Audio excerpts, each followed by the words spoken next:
Iho, Rafael. Sabay na lumapit sa kanya sina Yaya Pasita at Mang Berto habang may pag-aalala sa mga mukha ng dalawang matanda. Nandito siya ngayon sa duyan niya para mag-relax, dahil katatapos niya lang natanggalin ang mga damo sa mga tanim na gulay ni Yaya Pasita at Mang Berto. Maya-maya ay laptop na naman ang kaharap niya, kaya kailangan niyang mag-relax muna bago sumabak ulit sa seryosong trabaho.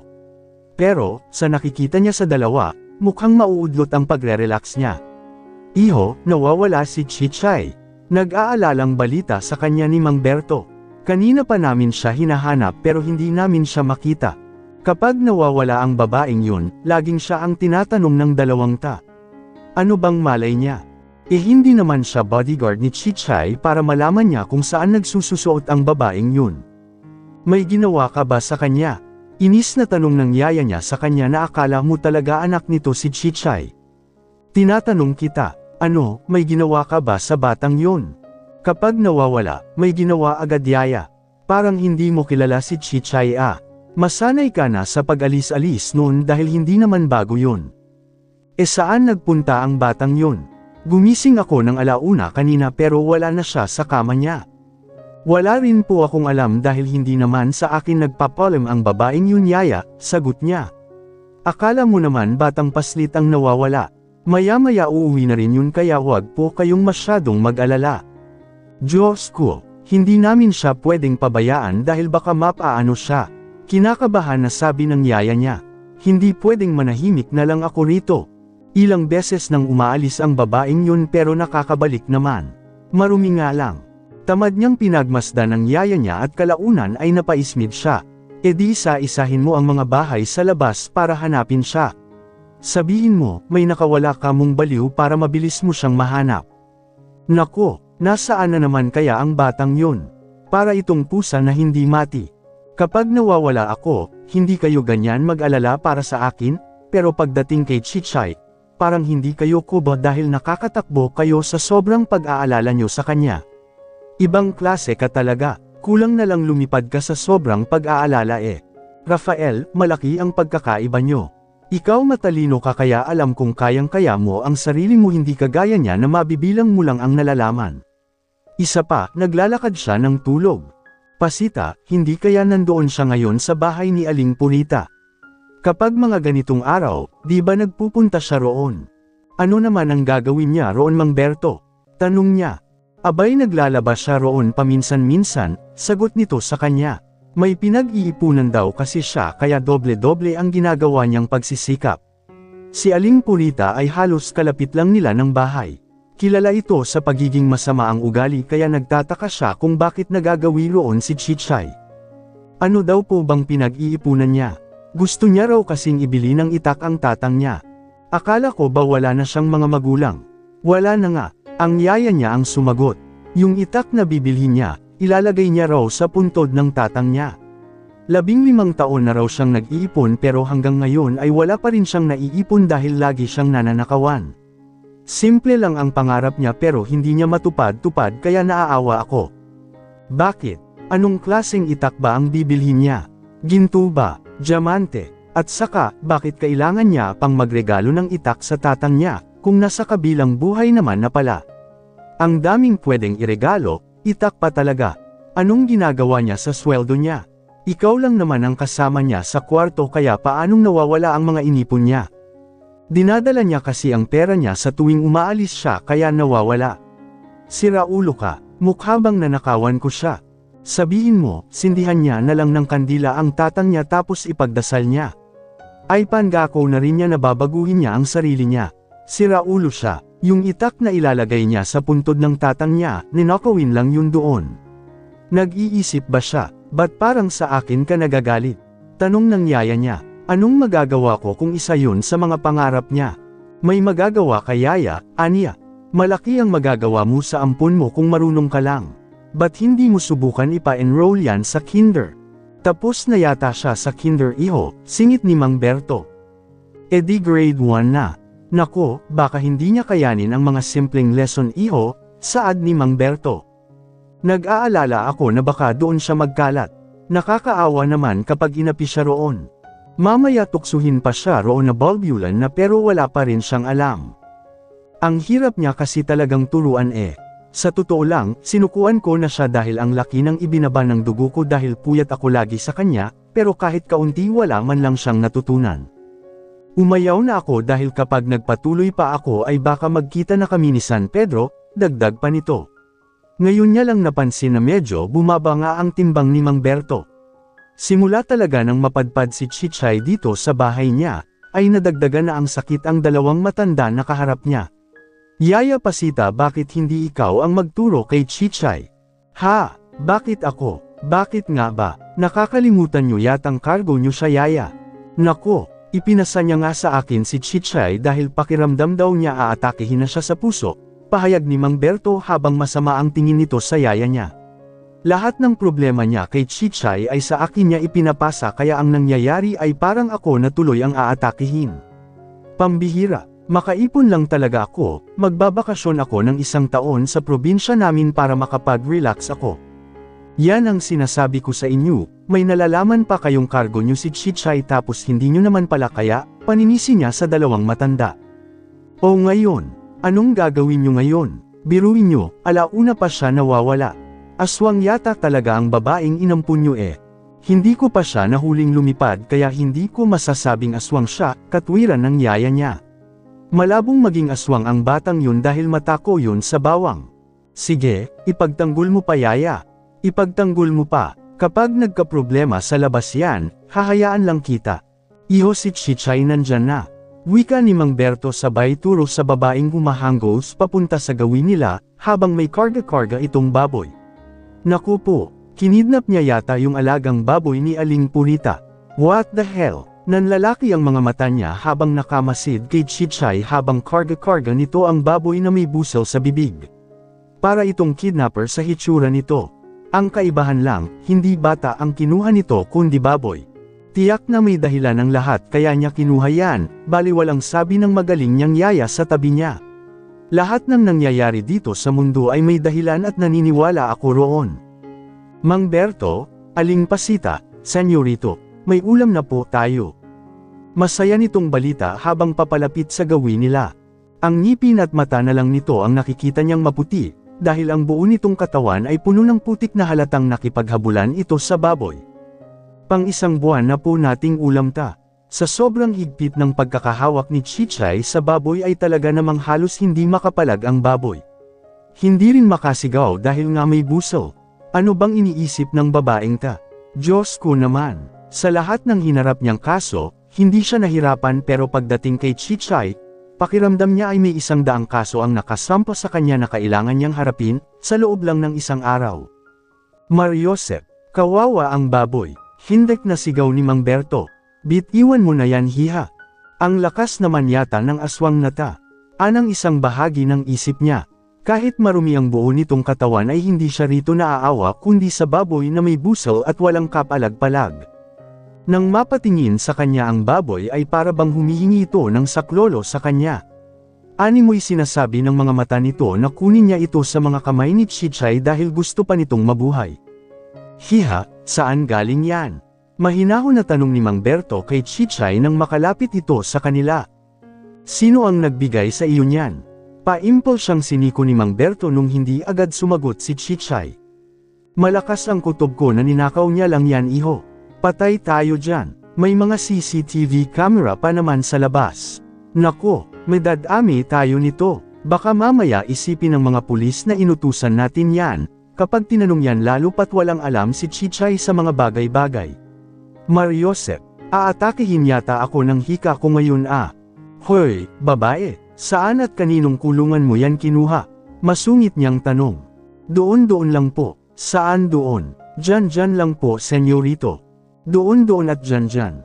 Sira ulo ka, saan banda nga? Sabihin mo sa akin kung saan banda para maibalik ko yan. Hindi mo pwedeng kainin yan lalo pat nakaw yan. Ang tindi mo talaga, kakaiba ka talaga, lahat talaga ng mga maling gawain, kabisado mo. Pilit niyang inaagaw rito ang baboy pero ayaw nitong ibigay iyon sa kanya. Sa kakailag nito ay nabitiwan nito ang baboy kaya ang nangyari ay kumari pa ng takbo ang baboy papunta sa kung saan-saan. Tiningnan pa siya nito ng masama bago nito hinabol ang baboy na hindi niya alam kung saan na nakarating. Nang mawala si Chichay sa paningin niya ay hinarap niya ang yaya niya. Ano yun yaya? Bakit ganoon? Alam mo ba kung saan niya kinuha yun? Abay malay ko, hindi niya naman ako isinama kaya paano ko malalaman? Yung tono ng boses nito ay parang natutuwa pa sa ginawa ni Chichay.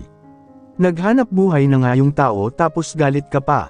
Seryoso ka ba yaya? Hindi na nakatiis si Mang Berto sa mga pinagsasabi ng yaya niya kaya sumingit na ito. Masasabi niyang medyo hawig sila ng prinsipyo ni Mang Berto, hindi kagaya ng yaya niya na natutuwa pa sa mga ginagawa ni Chichay. Oo nga Pasita, seryoso ka ba sa sinasabi mong yan? Abay makukulong tayong lahat kapag nagkataon. Mariosep ka, maya-maya pa nga ay may pumindot na ng sunod-sunod sa doorbell niya. Malamang, ito na yung ninakawan ni Chichay. Napahilot siya sa sentido niya dahil parang paputok ang ugat niya sa banda roon dahil sa konsumisyon. Yaya, pwede niyo po bang tingnan kung sino ang nasa labas? Hindi pa man siya tapos magsalita ay bigla na lang itong kumari pa ng takbo. Hoy yaya, dahan-dahan at baka madapa ka. Parang bumabalik na sa pagkabata si Pasita, komento ni Mang Berto habang pinapanood ang yaya niya na palinggan lingon pa sa kanila. Akala yata nito hahabulin niya ito. Halata talagang kasabwat ito ni Chichay sa paggawa ng mga masama. Kung hindi kasabwat, malamang ito ang nagtuturo. Nang dumaan sa harap ng yaya niya ang baboy, ay nakipaghabulan na rin ito kaya ang nangyari ay kasama na rin ito ni Chichay. Sa tingin ko, nababaliw na silang dalawa iho. Match na match talaga sila. Parang nakahanap ng kalaro yang yaya mo sa katauhan ni Chichay. Hindi naman sila nalilipasan ng gutom para magkaganyan silang dalawa. Dalhin kaya natin siya sa albularyo. Pwede ring ipa-cleansang natin ang kaluluwa ng dalawang yan. Mukhang malabo yung sinasabi niyo Mang Berto. Sa tingin ko kasi, malala na yung dalawang yan. Isa lang ang nakikita kong solusyon para mawala ang sakit ng ulo natin Mang Berto. Ano naman yun? Huwag mong sabihin. Halatang iba ang iniisip nito base sa reaksyon ng mukha nito. Akala yata nito puro krimen ang nasa utak niya. Ano po ba ang nasa isip niyo? Papatayin ba natin sila? Bakit? Kaya mo ba silang patayin? Abay hindi, takot nitong sagot. Baka bago ko pa sila mapatay, mauna na ako. Imbes na si San Pedro ang makita ko, baka si Satanas ang mamit ko iho. May naiisip po ba kayong medyo magaan-gaan na paraan kung paano sila paghiwalayin Mang Berto? Wala nga kung may alam ako, matagal ko na sanang pinaghiwalay ang dalawang yan. Ang problema, bago mo sila mapaghiwalay, baka patay ka na. Yun na nga nang may sumigaw sa labas ng gate ay nagkatinginan sila ni Mang Berto. Napagod na siguro ito sa kapipindot ng doorbell kaya nagsisigaw na ito. May tao nga pala sa labas. Nako, tiyak na yan na yung may-ari ng baboy. Nako, sisibat na muna ako. Ikaw na ang bahala iho. Ayaw kong harapin yan at baka yan na ang ikamite ko, sabi nito at kumari pa na nga ng takbo palayo. Kaya no choice siya kundi ang harapin ang problema na ginawa ng baliw na si Chichay. Senyorito galit po ba si Aling Purita? Iho anong nangyari? Rafael wala na ba sila? Sinalubong siya ng tatlo para usisin siya kung anong nangyari sa pakikipag-usap niya kay Aling Purita. Galit na galit si Aling Purita sa taong nagnakaw ng baboy nito. Ihahanda raw kasi yun ng matanda sa nalalapit nitong kaarawan. Hindi niya raw akalain na malikot pala ang kamay ni Chichay. Nang tanungin nito si Chichay ay sinabi niyang pinalayas na rin niya ang babae para hindi na hamaba pa ang usapan. Mabuti na lang at naniwala ang matanda dahil kung hindi ay tiyak na pati siya ay may dadami sa galit nito. Umalis na, sagot niya sa mga ito. Napatingin siya sa baboy na dala-dala na ulit ni Chichay. Sa nakikita niya, mukhang mamamatay na ito maya-maya dahil sa ginagawa ng babaeng ta. Wala ka bang balak na isauli yan? Wala po. Ano? Anong wala? Isauli mo yan mamayang gabi kung saan mo yan kinuha. Huwag kang magpapahuli dahil siguradong masisira ang buhay mo. Bakit pinapasauli mo yan kay Chichay mamayang gabi? Tanong ng magaling niyang yaya. Gabi talaga, di ngayon nyo ibalik para makita nyo ang hinahanap nyo. Yaya, samahan mo siya para dalawa kayong damputin ng pulis doon. Kilala niya si Aling Purita. Tiyak na ipakukulong nito ang dalawang babae na nasa harapan niya kapag nagkataon. Hinarap niya si Chichay. Ano bang pumasok sa utak mo at kinuha mo yang baboy na yan? Alam mo bang galit na galit sa iyo si Aling Purita ha? Hindi ka talaga nag-iisip, Chichay. Kung alin talaga ang mali, yun ang ginagawa mo. Paano pong mali? Tanong nito. Tama lang na kinuha ko dahil hindi siya marunong magbayad. Hindi ka ba niya binayaran sa paglalaba mo? Tanong ng yaya niya kay Chichay. Hindi po. Simula po nang pumasok ako sa kanila, ay hindi niya po ako binayaran kahit isang beses, sagot nito sa yaya niya. Sinenyasan niya si Mang Berto na kunin nito ang baboy kay Chichay pero umiling ito dahil sobrang dumi daw ng baboy. Isa pa, ayaw daw nitong maghabol-habol kung sakaling mabatiwan nito yon. Walang hiya palang matanda na yun Galit na sabi ng yaya niya. Sana pala dalawa na ang kinuha mo kung hindi ka pala binayaran ng babaeng yun. Aba, wala nang libre sa panahon ngayon. Tumanda na't lahat-lahat tapos hindi pa alam kung ano ang pagkakaiba ng tama at mali. Parang kayo alam nyo pabulong niyang sabi dahilan para bahagya siya nitong hampasin ng tungkod sa bandang binti niya. Marami talaga ang nagbago simula nang makasama nito si Chichay. Lumakas kasi ang pakiramdam nito at saka ang pandinig, kaya hindi ka pwedeng magbitiw ng salita lalo na kung laban sa minamahal nitong si Chichay. Abay alam ko talaga lahat. Kung matino ka ba naman, ba't hindi mo babayaran yung tao kung alam mong nagtrabaho naman ng maayos? Sigurado ka bang maayos ang ginawang trabaho ng babaeng yan, yaya? Ang hirap sa inyo, lagi nyo nalang ipinagtatanggol kahit mall kaya lumalaki ang ulo. Kasi, ito po yung katumbas na halaga ng pinagtrabahuhan ko kaya ito po ang kinuha ko, senyorito? Sagot ni Chichay sa kanya. Huwag po kayong mag-alala dahil marunong po akong magluto ng lechon. Kung gusto nyo po, bibigyan ko si Aling Purita mamaya para po hindi na kayo magalit. Tama ang naisip mo, Chichay. Kapag naluto mo na yan, bigyan mo si Aling Purita para matapos na yang buhay mo. Sigurado akong iisipin niya na hindi ikaw ang nagnakaw ng baboy niya kapag binigyan mo siya niyan. Maniwala ka, hinding-hindi ka noon pag-iisipan. Isipin mo, nawawala yung baboy niya tapos bigla mo siyang bibigyan ng lechon. Matutuwa talaga yun sa iyo. Sa sobrang tuwa noon ay baka umuwi ka rito na kulang na yang parte ng katawan mo. Mahaba niyang litanya sa babaeng puro kamalasan at kapalpakan ang laman ng utak. Halika na, lutuin na natin yan. Pag-aaya rito ng yaya niya kaya sinaman niya ito ng tingin. Tiyak na mabubusog ang mga tiyan natin dyan. Talagang ipagpipilitan yung lutuin yan imbes na ibalik ha. Lulutuin talaga namin dahil pinaghirapan ni Chichay, sabi ng yaya niya.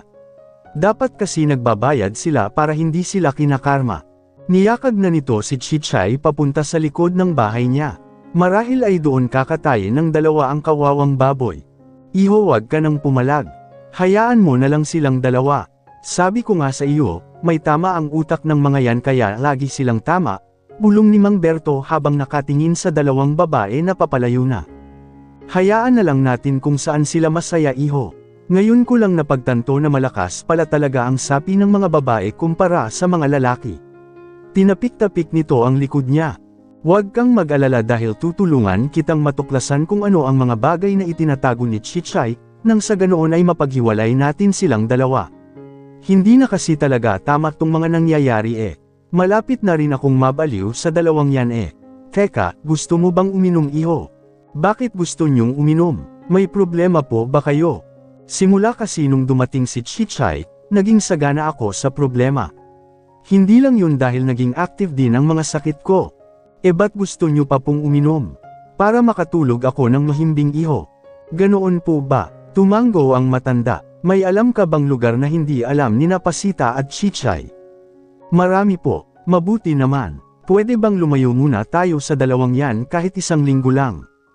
Tumango siya. Mag-impake po kayo ng mga gamit nyo, utos niya rito. Aalis po tayo ngayon ng walang palam para hindi nila alam kung saan tayo pupunta. Sige, iho, mag-iimpake na ako agad-agad, sabi nito at maingat na tinungo nito ang sariling kwarto na animoy isa itong magnanakaw sa sobrang pag-iingat. Doon muna sila ni Mang Berto sa bagong bahay na binili niya. Siguradong matatahimik ang buhay nila roon, lalo pat nasa kalagitnaan ito ng kagubatan. Iho, tara na, aya ni Mang Berto sa kanya. Ang dami nitong dalang damit na akala mo hindi na ito babalik dito kahit na kailan. Bilasan na natin habang busy pa sila. Sige. Kung kailan paalis na sila sa kapa dumating ang yaya niya. Hoy hoy hoy, ano yan ha? Saan kayo pupunta? Napatingin ito sa mga bitbit ni Mang Berto. Hoy Berto, ano yan? Ba't ang dami mong dala? Nakita niyang napalunok si Mang Berto. Paano, kung makaasta ang yaya niya ay para bang asawa nito si Mang Berto? Hoy ano na, hindi ka ba magsasalita? Hindi mo ba sasabihin sa akin kung saan ka pupunta? Iho, anong sasabihin ko? Pabulong na tanong sa kanya ni Mang Berto. Yung mukha ng yaya mo nakakatakot. Para siyang may sanib araw-araw. Hoy Berto, ano na, bingi ka ba? Saan ka kako pupunta? Dito lang. Saan ba ako pupunta? Ba't may mga dala-dala kang damit? May nanghihingi ng damit sa labas dahil mga nasunugan daw sila. Ibibigay ko lang ang mga ta. Sagot ni Mang Berto sa yaya niya sa pag-alit na tono. At saka, saan naman ako pupunta Aber? Ibibigay mo lahat yan. Bakit? Ano pang isusuot mo kung ibibigay mo lahat yan? Nagtira ako ng mga brief. Magsusuot na lang muna ako ng brief dahil mainit naman ngayon, kumunat ang noo ng yaya niya sa sinabing iyon ni Mang Berto. Tama lang na ilayo niya muna si Mang Berto sa yaya niya para hindi ito atakehin ng sakit. Ay di wow, mabuti sana kung maganda yung kutis mo para magsuot ka lang ng brief. Akala mo talaga kutis artista Luto na ba yung baboy yaya? Singit niya para may ba ang usapan. Pinapakuluan na ni Chichay, sagot nito sabay ngiti. Maya-maya pa ay lumapit ito ng husto kaya nagtaka siya. Ang bilis kumilos ni Chichay iho. Biruin mo, wala pang isang oras pero pira-piraso na yung baboy. Grabe, napakagaling talaga ng batang yun. Sa totoo lang, mas magaling pa siya sa inyong dalawa. Abay oo naman, sang-ayon ni Mang Berto. Sa bahay na ta, wala naman talagang makakatalo sa kanya pasita. Aminado naman talaga ako roon. Sa iyo pa nga lang wala na kaming sinabi, kay Chichay pa kaya. Ngumiti ng malapad ang yaya niya. Mahina kasi kayo, sikmat nito. Makaalis na nga dahil inutusan pala ako ni Chichay na kumuha ng maraming asin. Pakanta-kanta pa ang yaya niya habang papalayo ito sa kanilang dalawa ni Mang Berto. Talaga bang kakainin nila yung baboy na ninakaw ni Chichay kay Aling Purita Mang Berto? Malamang, niluluto na nga nilang dalawa Ayaw kang kumain ng galing sa nakaw iho. Ayaw kong magkasala kaya umalis na muna tayo rito. Kung ganoon, Teryo na Mang Berto. Umalis na po muna tayo rito bago pa nila tayo mapansin. Patakbo silang lumabas ni Mang Berto. Taxi na lang ang sinakyan nila para hindi sila mapansin ng dalawa. Pagdating nila sa bagong bahay niya ay kitang-kita niya ang saya sa mukha ni Mang Berto. Simoy pa lang ng hangin, masaya na ang kaluluwa ko. Siguradong hahaba ang buhay ko rito. Ganoon din po ako. Kung ganoon, wag na tayong bumalik doon. Dito na lang tayo hanggang sa kunin tayo ni Lord Iho. Masaya, tahimik at presko rito kaya mabubuhay tayo ng 100+ years dito di tulad sa kabila na umaga palang problema agad ang bumubungad.